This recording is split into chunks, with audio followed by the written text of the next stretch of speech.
שלום לכולם, היום במסגרת המחקר שלי בסמינר רציתי לדבר על עמדות פוליטיות שונות בזוגיות.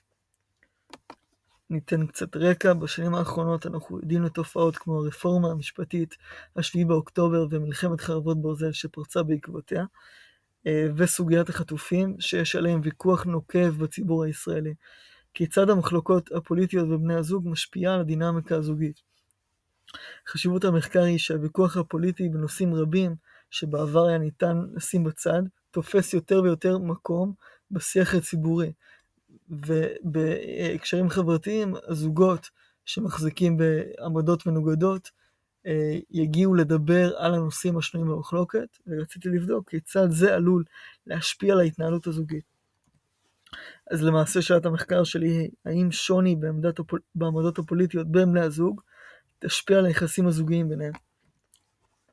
אז יש לי כמה השערות. השערה הראשונה שלי היא, כאשר הנושאים השנויים במחלוקת הם לא אקטואליים, בני הזוג יודעים להסתדר גם למעשה כשיש הבדלים ביניהם.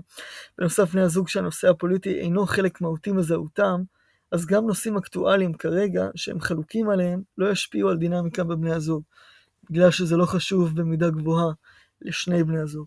השאלה השנייה היא, כאשר לשני בני הזוג המרכיב הפוליטי הוא חלק מהותי מאישיותם, הפערים האידיאולוגיים יגרמו להגברת החיכוכים ופגיעה בהרמוניה הזוגית שתושפע כאשר הנושאים הפוליטיים שעליהם הם חלוקים הם חלק חשוב מהאישיות שלהם.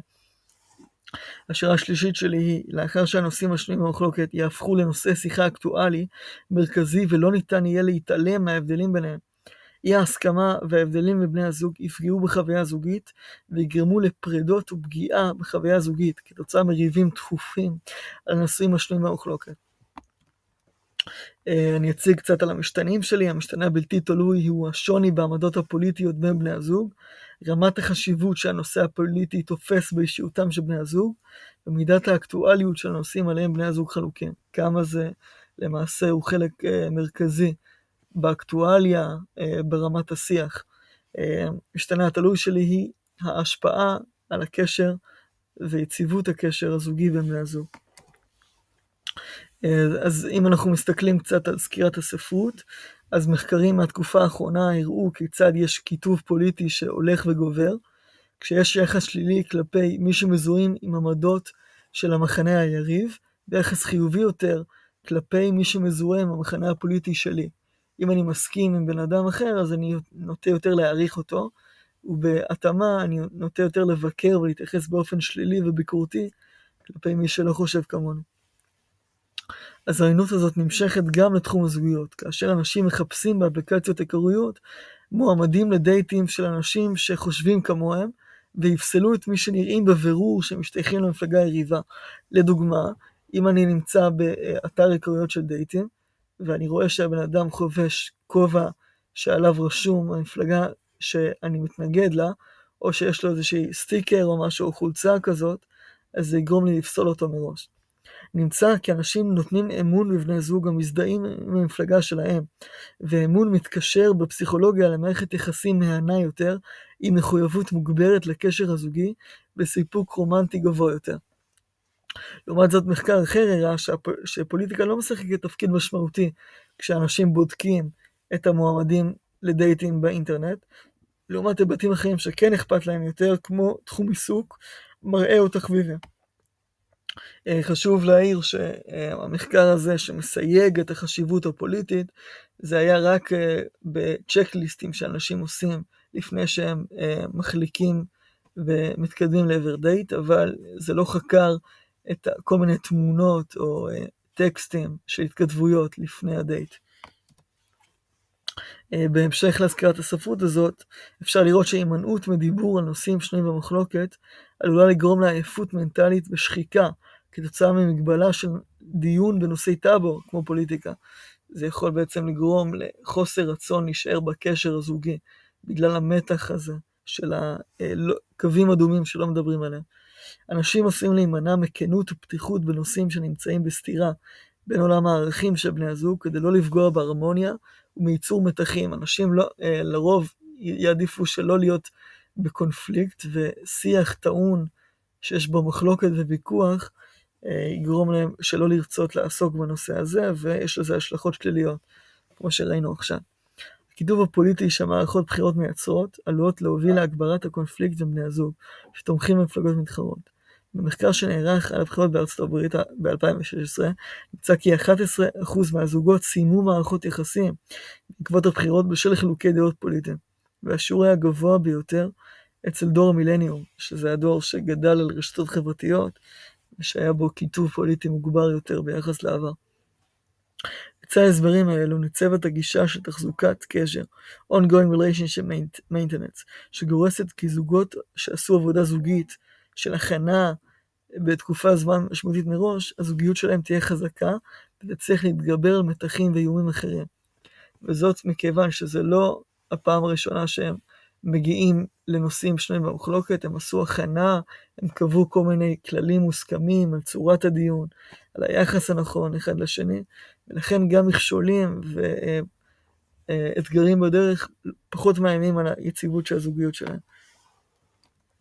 אז מה יהיה מערך המחקר אותו אני אבצע? אני מתכוון לערוך סקר עם כמות מייצגת של זוגות, כדי לראות כיצד מחלוקות פוליטיות משפיעות על הדינמיקה הזוגית. המחקר התבצע באמצעות בחינת נקודות זמן, בהם נושאים שנויים במחלוקת בישראל היו בתודעה ציבורית נמוכה, בנקודת זמן בהם נושאים אלו היו בלב מחלוקות ציבורית גבוהה, כדי לבדוק האם מידת העיסוק הציבורי בסוגיות השפיעה על דינמיקה הזוגית. בעצם אני רוצה להשוות בין, אני אשאל אנשים מה הם חשבו על הנושא הספציפי הטעון במחלוקת בנקודת זמן שזה לא היה אקטואלי במיוחד, ואיך הדיון שלהם עם בני הזוג שלהם על הנושא היה בעבר, ואז אני אשאל את אותה שאלה, אבל לאחר שהסוגיות האלה נהיו יותר אקטואליים. השאלות של הסקר שלי יהיו שאלות כמו, האם אתם מסכימים בעמדותיכם על רוב הסוגיות הפוליטיות? האם השתנה ביניכם השיח הפוליטי בעקבות השביעי באוקטובר? האם בשיחות הזוגיות ביניכם עולות סוגיות פוליטיות? האם אתם מדברים על הנושאים האלה? כיצד אתם מתנהלים כאשר במפגש חברתי או בדיון ביניכם עולות הסוגיות הפוליטיות בהם אתם חלוקים? אני אבקש בעצם אנשים שיתנו לי תשובות פתוחות לשאלה הזאת, כדי להבין יותר טוב את הצורה שהשיח ביניהם היה. האם אתם מקפידים שלא לעלות לדיון בשיחות זוגיות נושאים שעליהם אתם חלוקים? במידה וכן, האם זה משפיע על הבריאות הנפשית שלכם? האם זה גורם למתחים, לרמת אי נוחות בהתאם לסוגיות האלה שנידונות?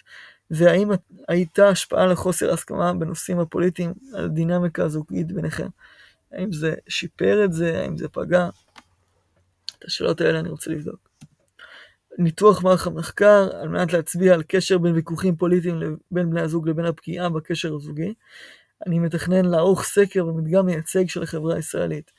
כדי להוכיח את הקשר, אני רוצה שיהיה לי קורלציה בשיעור של רמת מובהקות של 5%, כאשר עוצמת המחקר שאני מכוון אליה תהיה 80%, כאשר בסקר ישתתפו בין 150 ל-200 זוגות, שזה יוצא בין 300 ל-400 משתתפים, כדי לכלול את כל העמדות שיש לבני הזוג במדינה.